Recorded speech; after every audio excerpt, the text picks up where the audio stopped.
just before 8 AM, November the 8th, 2025, and here we are at the mighty Telford International Exhibition Centre.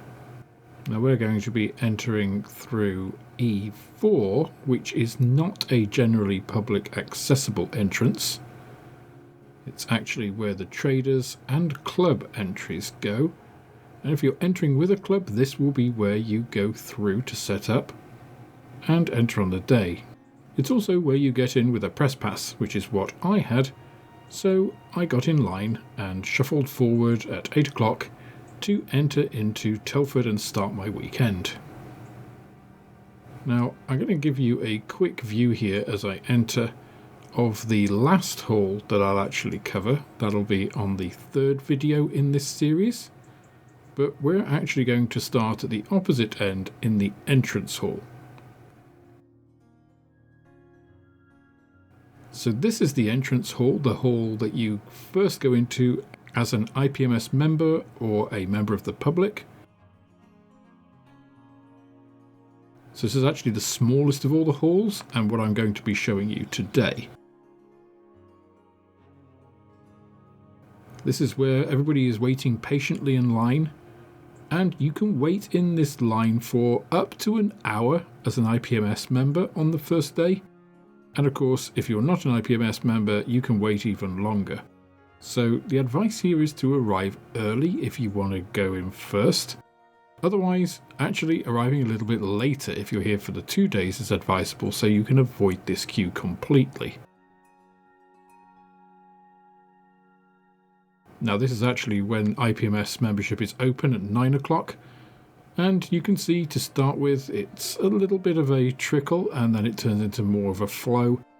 This is also where you pick up your band and then your show guide, and as you can see Airfix have sponsored this year as they often do, so everybody has a red Airfix bag coming into the hall.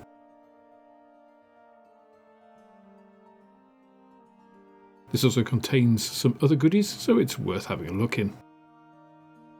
Now the first stand you actually come to when you come through is by Four Corners Modelling Club, and this is actually a group of modellers from all over the place, hence the name, of very high standard, so it's a great one to start the show off.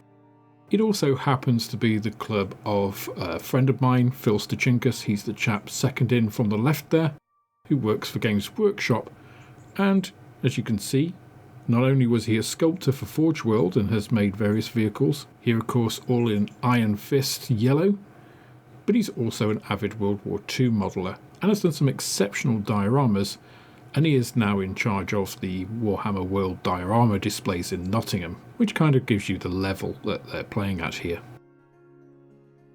So for the rest of this, I'm just going to go through all of these club stands and try and give you a bit of an experience of what it's like to actually walk through the halls.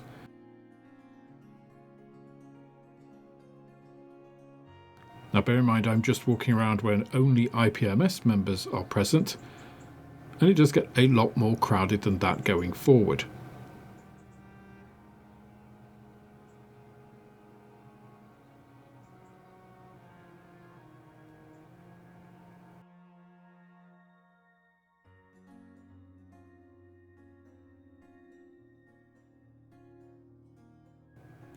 So here we go with the rest of the stands, and I'm just going to walk along all of these and try and show you what it's like just to go and casually view all of these.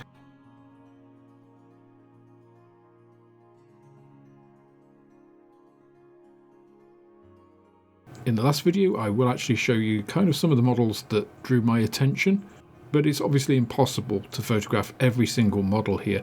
Even photographing the competition entries is quite a task by itself.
Now from time to time I will stop and pan across the halls just to give you an idea of the scale and scope and where things are in the halls, but most of the time I'm just going to be showing you what's on display.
Those of you who are on the unboxing midweek model meet will recognise that Spinosaurus.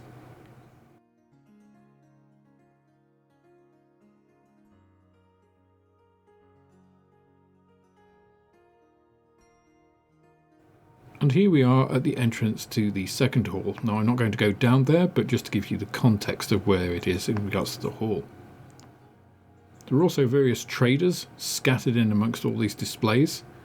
So this one was selling large-scale figures. These have all just been zenithal highlighted just to show off the various details. And then we also had some nice painted displays of those as well, just to give you an idea of kind of the scattering of traders in amongst all of these club stands here.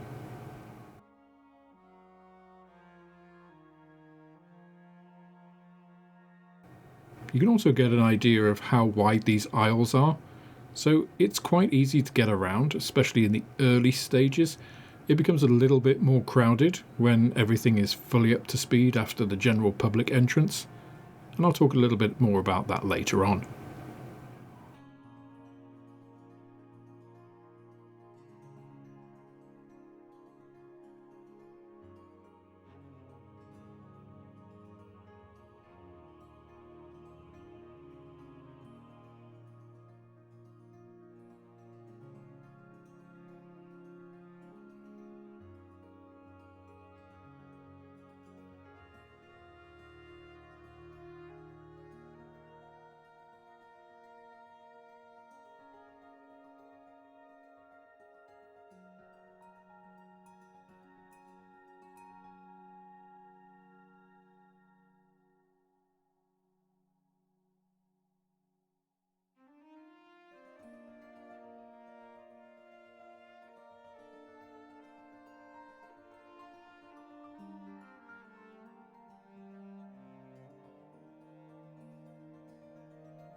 Cosmic Scale Models is another trader here,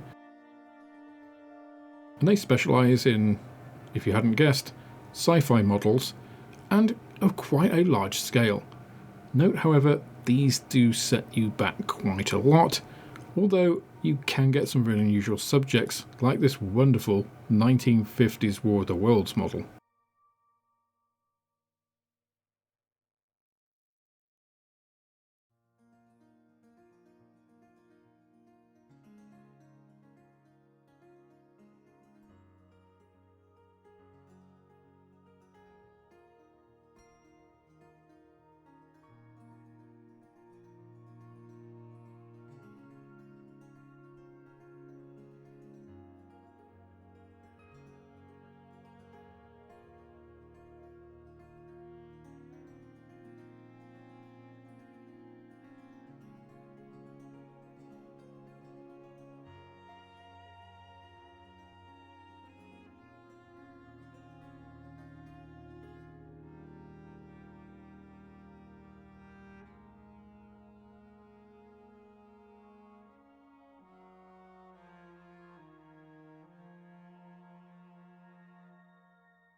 One thing that really struck me at this Telford compared to prior years was the diversity of subjects that were being displayed on all of these stands. This one is a case in point, as we have various wildlife, fantasy, dinosaurs, all kinds of different things.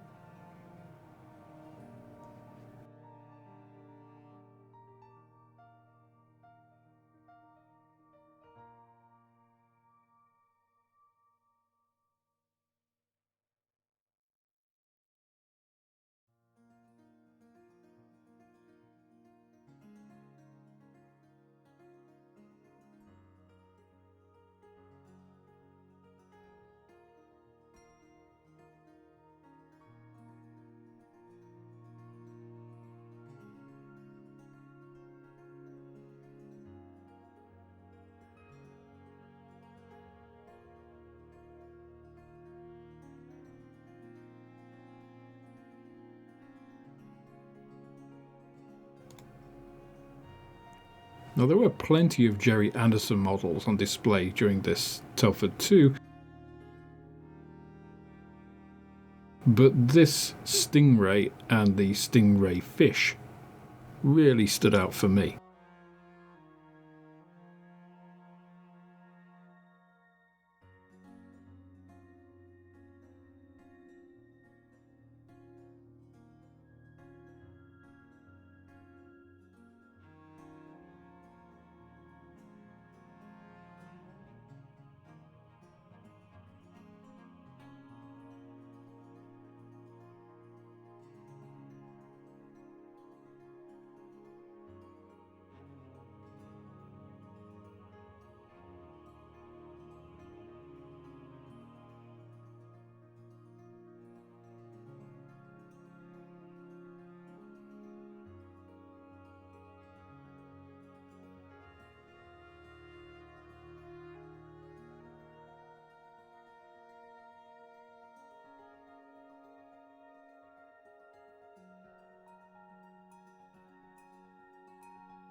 Once again, the range of traders and the amount of different things that you can purchase at Telford is absolutely unparalleled. This is actually one of the reasons that I think you really need 2 days at the show, and I'll show that again in the other videos, but the scale of Telford is something that if you're not used to can be completely overwhelming, and if you're looking at all of these different things, you will wonder where the time goes.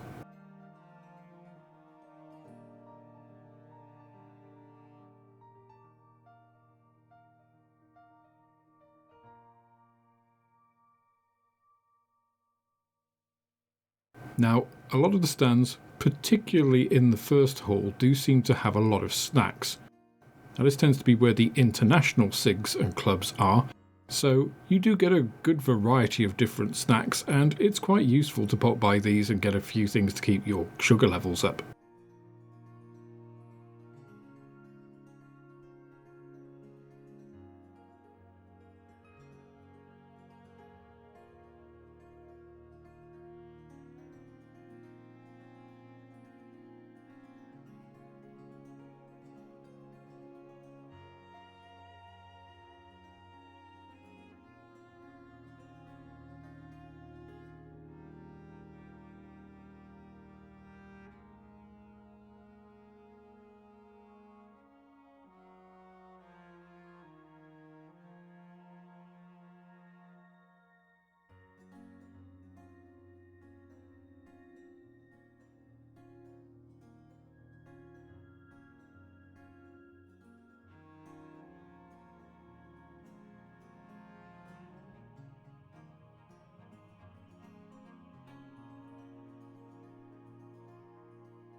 One of the models that really stuck out to me was this manga-styled F-22, and I'll show you some pictures of that in one of the later videos.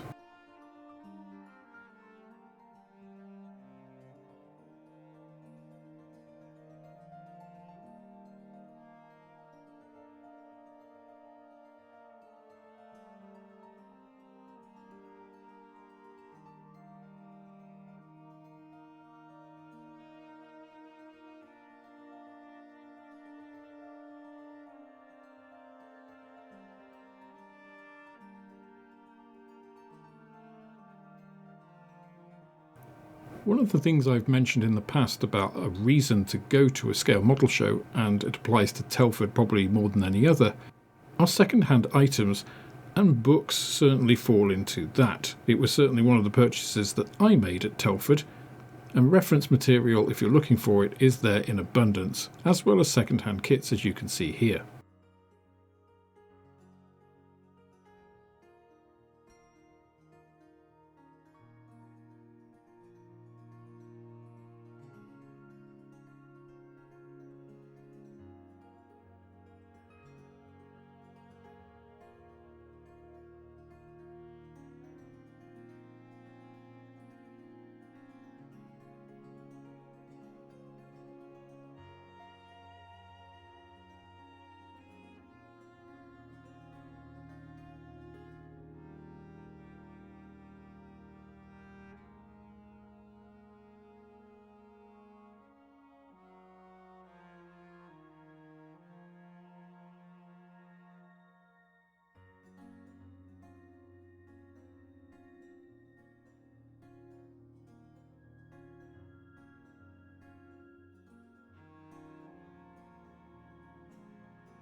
It's not just small-scale displays either. These absolutely enormous aircraft were on display,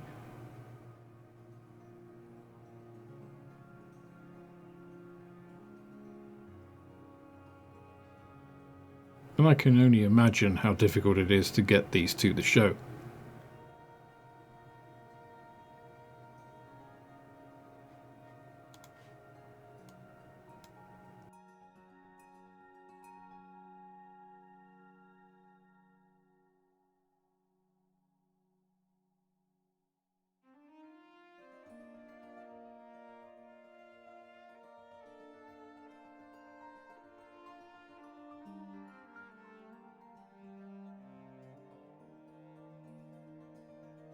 Lastly, we have the Models for Heroes display stand, and they had a really nice little competition with all of these silhouette black painted shadow models that you could identify and be put into a raffle to win that rather nice yellow sports car model, of course.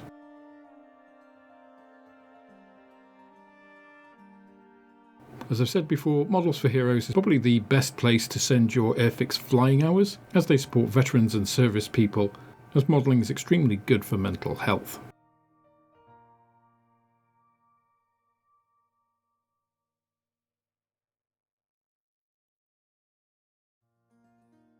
There is a particular fixation here though with a certain subject, and that is the hobnob biscuit, and there's quite a display here.